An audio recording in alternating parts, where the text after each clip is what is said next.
So according to my last video, the next review is Teo, and I guess I should do one for Yume as well, now that I've already unboxed her. And on the shelf behind me there are at least like 3 figures I want to do reviews with this summer. So yeah, pretty tight schedule. Man, sometimes I really wish somebody would lend me a hand. Oh, thank goodness. Hello figure enthusiasts and welcome to First Impressions, where I give you my, first impression about certain smaller collectibles. And today's item is like perfect for this format because it's not quite a figure, but it is from a well-known figure brand. It is the artist support item, Koto's Pale Orange Hand Model R. So it is the right hand in this line, and yeah. Let's unbox this and see what's inside. But before I do, let's check out the box as well. This looks and feels very premium. It is an all black box, so you can literally call this a black box. But on the front side there is actually a graphic of a hand and a little bit of text that is only visible if the light hits it in the right direction. I also like this artist support item logo up here that has a sketch quality to it, and interestingly enough this is a sticker on the box. So I guess since I bought the pale orange version, it is now flesh colored, and if you buy the white one and gray one they just exchange the sticker and do not reprint the whole box. This side, and this side is all black. It only says hand model on it, barely visible, and on the back side you can actually see the product that you bought, but only the white version and the gray version. The flesh colored one is nowhere to be seen.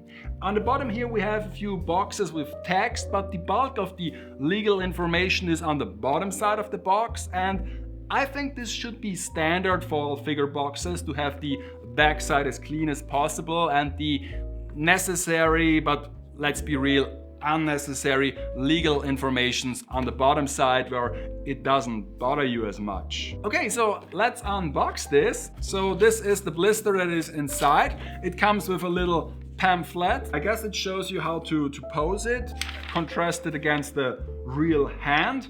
And yeah, lots of information for something that should be self-explanatory. It also says that you can tighten or loose the ball joints with a screwdriver, so that's quite interesting.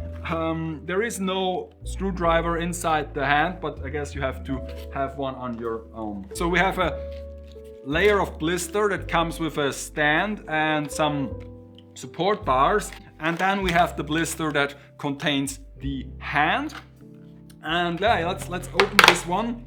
It's actually fairly large. I mean, for smaller persons this could be really a one-to-one representation of a human hand. So yeah. So here is the second blister. Let's open this as well. It is a solid translucent acrylic disc. It says artist support item on here. It has 4 holes in it for the packs.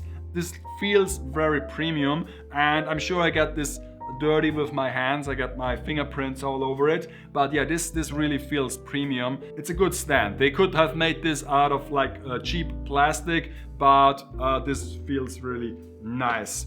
Metal rods, there are like two large ones, and now we can put this in here, and now we have a hand on a stand. Okay, first impression, the hand itself does not feel as premium as the stand does. In fact, it feels a bit flimsy and has quite some open areas, especially in this section here. But I guess it has to be this way so that you can actually pose it and so that it doesn't topple over once it's mounted to the stand. You can pose this in any way you want, of course, even hyper realistically, because this is the farthest it bends backwards. I can do this with my own fingers, not without help from my second hand. But of course you also can do this as well, so that's quite realistic. Other way also possible, like this. And they are especially proud of their thumb section, that you can actually bring this inwards. Also something you could do with your own hand. Interestingly enough, the fingers are numbered, so the thumb is 1 and then we have 2, 3, 4, 5. So I guess this is to distinguish the real artists from generative AI, because they often struggle when it comes to fingers. So you have to draw 5 fingers for your characters. Not 4, not 6, not 7, 5 fingers. So is this actually helpful for artists to learn how to draw hands or to have a reference for certain hand gestures? I don't know, because I'm not an artist. I will use this as a decoration for the studio, and I like the technical look of it with the exposed joints but the fairly detailed fingertips and fingernails.